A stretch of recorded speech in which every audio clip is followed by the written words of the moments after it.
Est-ce que, qu'est-ce que tu peux donner comme conseil aux étudiants ici présents? C'est vraiment d'aller jusqu'au bout. Parce que nous, notre métier là, c'est pas du tout apprécié ici. Moi, quand je me rappelle, quand je le faisais, que je voulais me marier, on demande à ma femme, ton gars, il fait quel boulot? Elle dit, il est DJ. Elle dit, c'est pas un DJ, celui qui peut te nourrir. Elle dit, il est DJ, c'est qui est sûr, il assure. Vraiment de croire en son boulot, de ne jamais baisser les bras, et puis d'aimer ce qu'on fait. Surtout de bien faire ce qu'on fait. Ça va payer tôt ou tard. Amen. Moi, j'aimerais aussi qu'on puisse profiter de l'émission pour faire ce petit travail. Je veux que tu expliques un peu ton parcours aux DJ qui sont ici. C'est-à-dire, de ta formation initiale, comment tu fais pour te retrouver aujourd'hui à Live TV ou bien à Soda? Le parcours que tu as eu. D'accord. Je suis déjà diplômé d'un bac D. Je finis, j'ai fait le BTS aussi électronique. Je suis technicien supérieur en électronique. Ensuite, j'étais en train d'attendre mon résultat. Et mon ancien patron m'a proposé de travailler dans une boîte de nuit. Donc, comme Alors, déjà... on peut citer, hein? Oui, au Lifestyle, puisque le monsieur il cherchait, il avait... En ce moment, c'était l'une des boîtes, les seules boîtes qui avait une piste de danse LED Scream. Écran à LED. C'est-à-dire que tu danses sur la piste, puis tu te vois, voilà, comme un écran. Donc, il dit, lui, il ne veut pas un mécanicien pour piloter son truc. Il veut quelqu'un qui maîtrise un peu la technologie. Donc, comme je venais tout fraîchement de l'école, le monsieur s'est dit, à toi, comme tu aimes beaucoup la technologie, je pense que tu peux faire l'affaire du type, mais tu iras là-bas en tant que light jockey. Les gars, moi je suis DJ de base, DJ d'abord. Light jockey, c'est quoi? Ben, on peut profiter pour saluer l'ancien patron. On peut citer son nom. Oui, Hein? Innocent Kakou. Voilà. Chapeau. Ika Sono. Ika Sono, Ika SE. Voilà, chapeau, c'est lui qui m'a présenté à M. Savognon aujourd'hui. Et j'ai commencé en tant que light jockey. Je veux vous dire qu'au Light Star, quand tu es light jockey, c'est vraiment la plus petite, on va dire, c'est le premier travail pour entrer dans le circuit des DJ. Donc il y avait des méga stars là-bas, Joe. Il y a les Mano, les DJ Fresh et Père à son âme qui est décédé, Feno et autres. Hein, toi tu arrives dans cette grande famille, on dit tu es light jockey. Donc je ne pouvais même pas toucher la platine. Je viens, j'allume les appareils, je gère la lumière. La lumière que je ne connaissais pas, que je me suis automatiquement formé sur le tas. J'ai appris la programmation de lumière et tout. Donc j'ai commencé à gérer tout ce qui est lumière et tout. Mais vu que je suis très curieux, quand les gars faisaient les soirées, j'écoutais. J'écoutais les mix, j'écoutais les sons. J'ai dit, mais les gars, est-ce que je ne vais pas essayer aussi? Parce qu'en ce moment, les DJ d'abord, c'était que du coupé décalé, man. Dans les musiques du club, là, je connaissais pas ni R&B, ni dance. Les gars, c'était international là-bas. Donc j'ai commencé à apprendre, à écouter les musiques. Donc quand on finissait les soirées, moi je restais. Et j'essayais de répéter avec ces musiques, m'entraîner de temps en temps et tout. Et chaque fin de soirée, moi je prenais les platines. J'ai eu l'occasion de prendre les platines chaque fin de soirée. Et j'ai eu la chance que les fins de soirée ont été appréciées par les clients.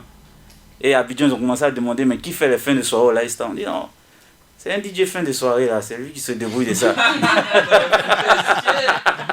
Parce que c'est vrai que généralement, en fin de soirée là, c'est le plus, au plus petit qu'on donne. Hein. C'est ça. Début de soirée, fin de soirée, on donne au plus petit. On donne au plus petit. Donc j'étais le premier qui allumait les appareils.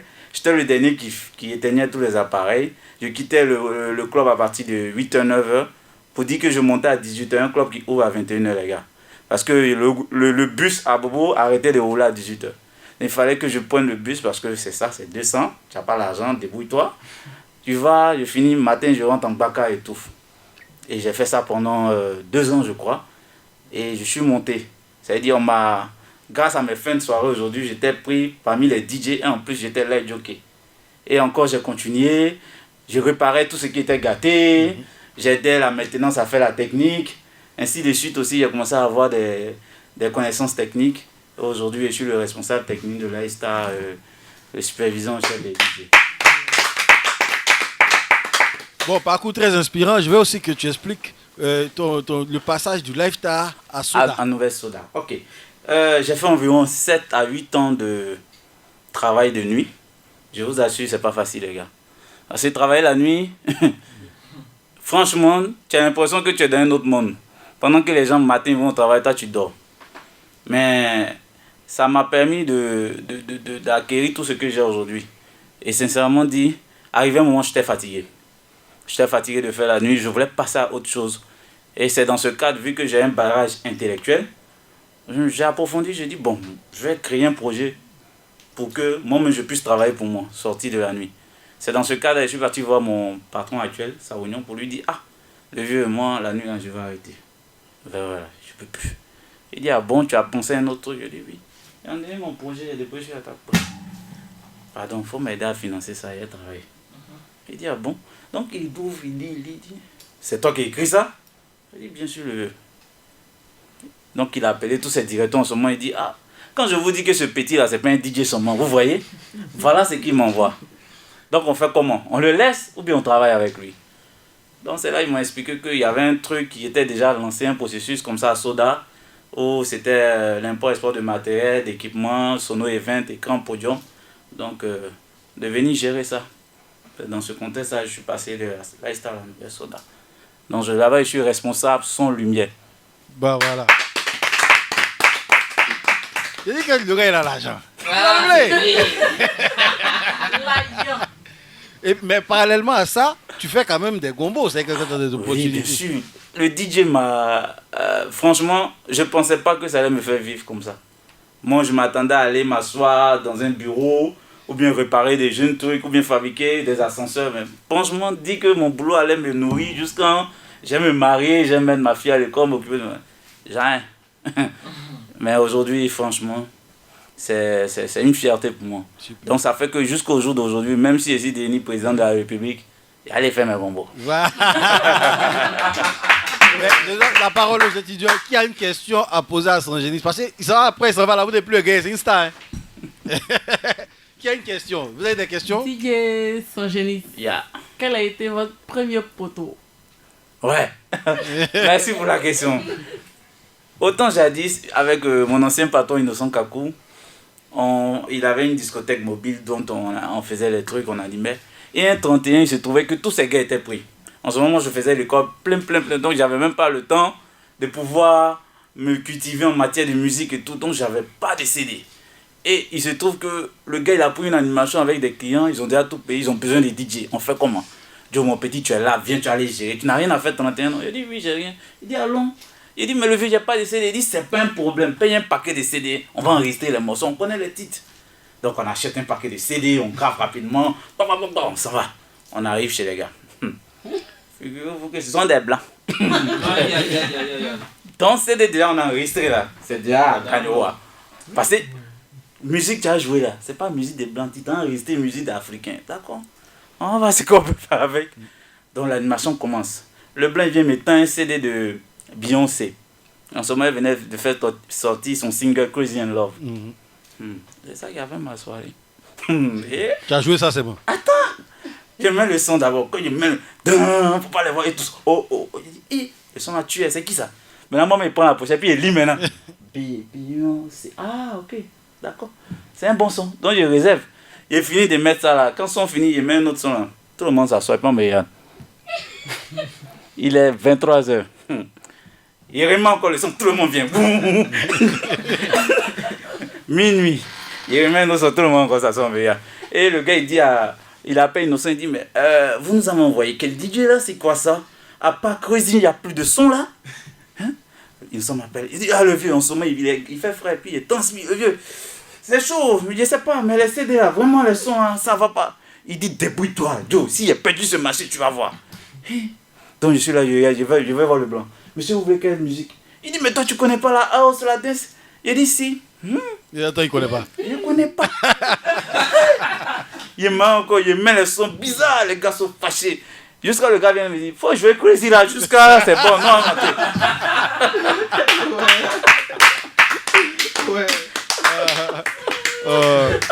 Depuis ce jour, hein, je ne me prépare toujours pour les soirées.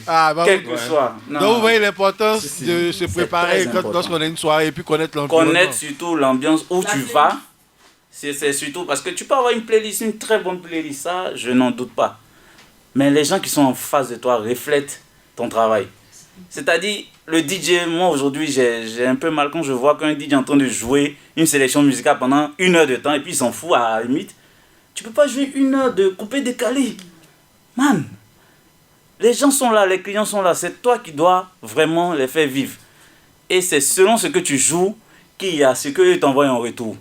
Si le client n'est pas satisfait, c'est-à-dire même souvent, je vais vous donner un exemple. Souvent, vous êtes dans un mariage, on dit début de musique. Au début, lui, il est dans un casse-casse. Bon, tu as joué quoi maintenant pendant l'ouverture du bal là? Il y a telle formation. Donc, au début, tu peux jouer des musiques, même les gars sont en train de manger, puis remuent la tête. Là, tu sais que tu es en train de travailler. Et pendant ce temps-là, un gars qui vient je vous dis n'importe quoi, qui vient dans une boîte de nuit, il vient juste pour 1 heure de temps. Dis-moi, les 1 heure de temps, tu as joué coupé décalé. Mais il va dire, là, c'est une boîte de coupé décalé. Mais dans les 1 heure de temps, tu prends 15 minutes, tu joues R&B, 15 minutes d'un sol, 15 minutes de reggae, 15 minutes. Il va écouter toute une variété. Forcément, il y a un qui a le prendre. Et c'est important de vraiment varier et puis de connaître sa cible. Super. Cédric, tu avais une question à poser? Oui, j'avais une question à poser. Bon, j'aimerais demander aujourd'hui, on connaît le cadre. Le micro? Voilà, on connaît le cadre des DJ en Côte d'Ivoire. Nous sommes venus nous former. Quels conseils tu peux nous donner pour la suite, puisqu'on va sortir de cette école, etc. Toi qui es déjà dans le domaine, qui a vraiment une grande expérience du terrain. Déjà, merci pour la question. Moi, tout ce que je vais vous dire dès le début, faites ça d'abord parce que vous aimez. Ne regardez pas le blé. Parce que nous tous, moi j'ai commencé avec par animation 2500. Ça ne me gênait pas. Parce que je faisais ce que j'aimais. Donc, faites le métier, apprenez-le bien. Apprenez-le bien et allez à l'aventure. Mais quand vous allez, restez toujours humble. Quelle que soit la connaissance que tu as là, tu ne peux pas tout connaître. Donc quand un collègue ou bien un autre DJ vient te trouver, ah mon gars, s'il te plaît, mais ça faut pas, faut vivre. Ah, il n'y a pas de problème. Ah, je peux aller là? D'accord, je vais. Ça aide. Si vous regardez généralement en Europe, on ne prend jamais un seul DJ pour une soirée. C'est ici, là, nous, on est Einstein, on est génie, putain. On fait des trucs de malade, quoi. Ton cerveau, là, arrive un moment, il est fatigué, il veut se reposer. Un DJ est performant maximum, je vous dis, 1 heure, 1h30. Au-delà de 2 heures de temps, il se perd. Il faut être le plus fort des DJ du monde. Moi, je te donne 2 heures, tu ne peux pas assurer une soirée. Tu vas forcément commencer à régresser. Donc, c'est vraiment faire le métier parce que vous l'aimez, vous cultivez. Surtout ne pas rester dans un cadre de musique. C'est-à-dire, aujourd'hui, tu te dis, ah, moi, j'aime le coupé des cas ou bien j'aime la R&B, donc je me perfectionne seulement en R&B. Il va arriver un moment où tu vas partir au-delà de ça. Tu fais comme si tu es resté dedans. Si on n'a pas pris un autre DJ pour t'aider. Donc, vraiment, il faut être vraiment ouvert. Très ouvert à l'esprit. Aller apprendre d'autres styles musicaux pour que quand on t'invite dehors, là, tu puisses vraiment t'en sortir. Moi, j'ai animé au Maroc. Le roi du Maroc. Je ne suis pas parti perdre la face. Tu as joué quoi là-bas, Arafat? C'est vrai que vers la fin, j'ai joué du coupé décalé, mais au début, c'était du old school. Du old school. Après, j'ai fait de la deep house. Je suis parti un peu dans du Naja. Je suis revenu encore dans du old school. Et puis à la fin, j'ai fait du coupé décalé. Mais ils ont dansé comme des malades. Tranquille. Pourtant, j'ai animé avec un DJ de niveau de Miami, s'il vous plaît. Vraiment. Donc, quand tu es cultivé, que tu apprends la musique de tout le monde, tu peux t'en sortir partout.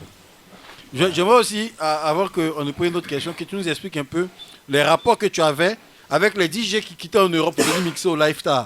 Comment ça se passait la collaboration et puis quel était leur niveau par rapport aux gars d'ici? C'est ce que j'ai dit au début, faut vraiment être humble dans ton métier. C'est pas parce qu'ils viennent chez toi, tu as te joué le gros dos, tu as dit non, cassez tes bruits et puis tu les regardes. J'étais à l'air petit soin, comme si vous venez dans mon hôtel et puis je vous reçois. Vous manquez de quelque chose, tu veux quoi? Un XLR, je vais chercher le plus nouveau des XLR, je lui donne. Faut pas, il va arriver, il va dire, le DJ il a fait quelque chose pour ne pas que mon son sorte. Et c'est ça, nous tous dans tous les coins ici, c'est ce que les gens remarquaient. Que quand tu vas trouver un gars sur son terrain, il a l'impression que tu n'as même pas sa place. Oui, c'est pas là même. Donc il fait tout pour te mettre des bâtons dans les roues. Donc quand moi les grands DJ d'Europe arrivaient, je les accueillais vraiment tellement bien que les gars se disaient, non le gars il est bien. Donc du coup, quand je leur demandais quelque chose, ça venait.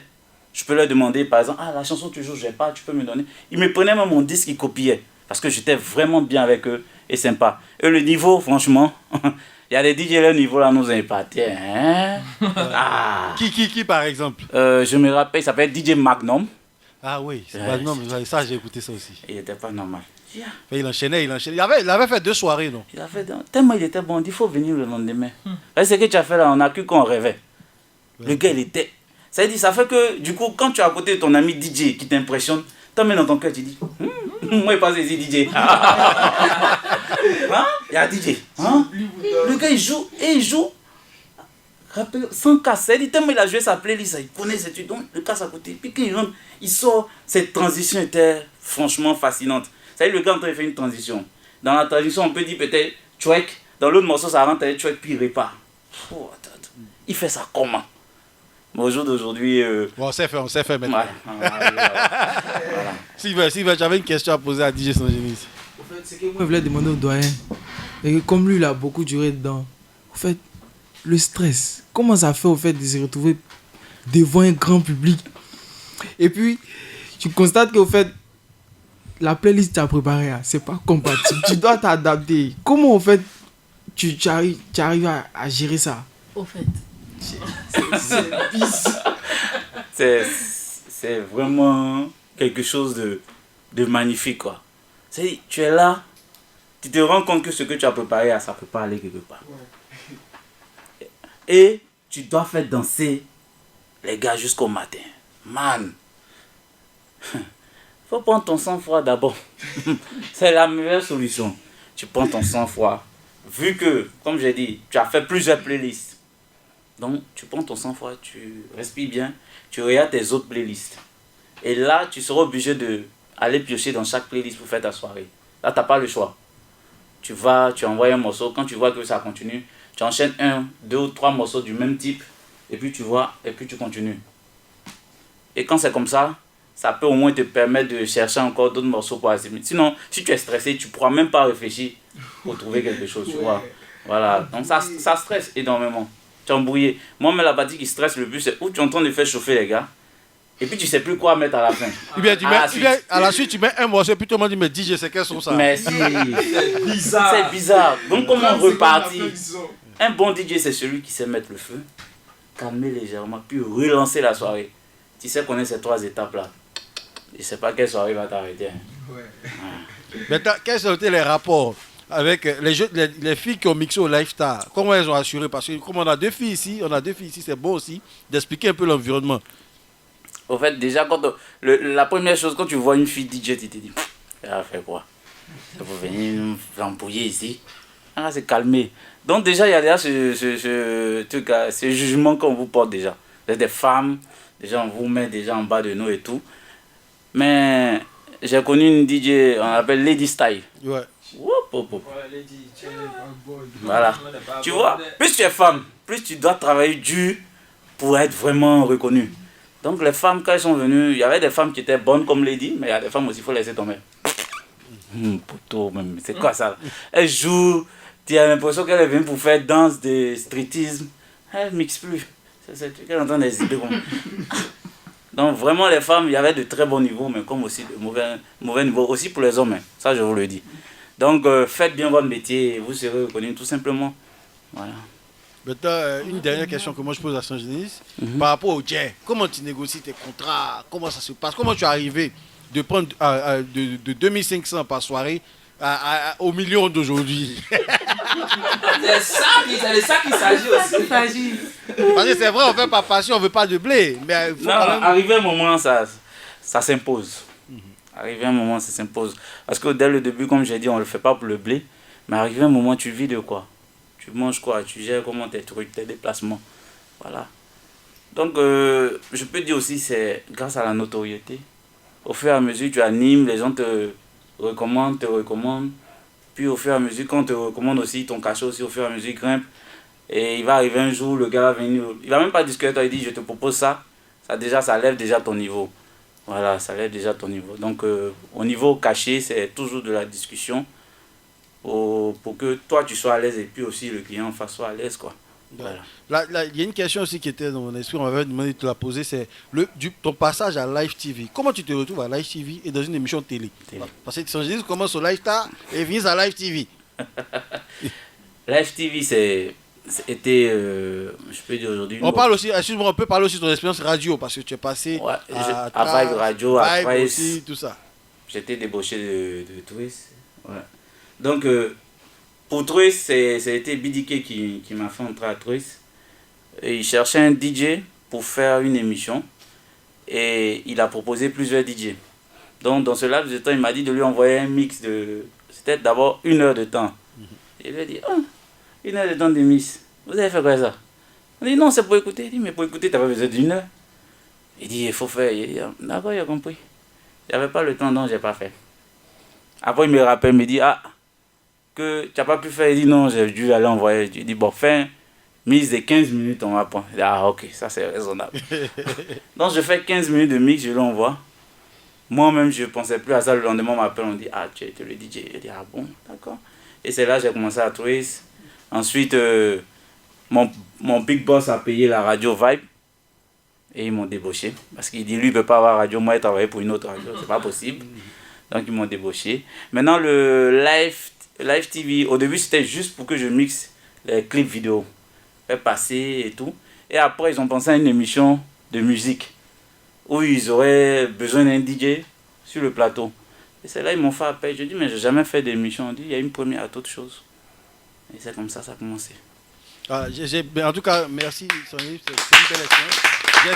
J'ai voulu poser la question pour qu'à travers ton parcours, on se rende compte que le DJ n'est pas censé rester uniquement comme boîte de nuit. Donc, de light jockey, il est passé à DJ, il est passé il fait DJ événementiel, il s'est retrouvé encore radio, aujourd'hui, télé, entreprise. Donc, vous voyez que à travers la formation que vous avez fait, vous avez énormément de débouchés que vous pouvez occuper autour de votre formation. C'est clair. Est-ce qu'il y a une dernière question pour Sangenis? Non, moi j'ai un dernier mot pour lui. Vieux mort, on s'est attrapé au bunker. En tout cas, merci. C'était l'émission L'univers des DJ, deuxième édition avec les étudiants de DJ School. On a eu l'honneur de recevoir DJ Sangenis qui a partagé son expérience avec nous. Microphone Donald J, technique assurée par DJ Apollos. On vous donne rendez-vous la semaine prochaine. Merci, à bientôt, bye bye.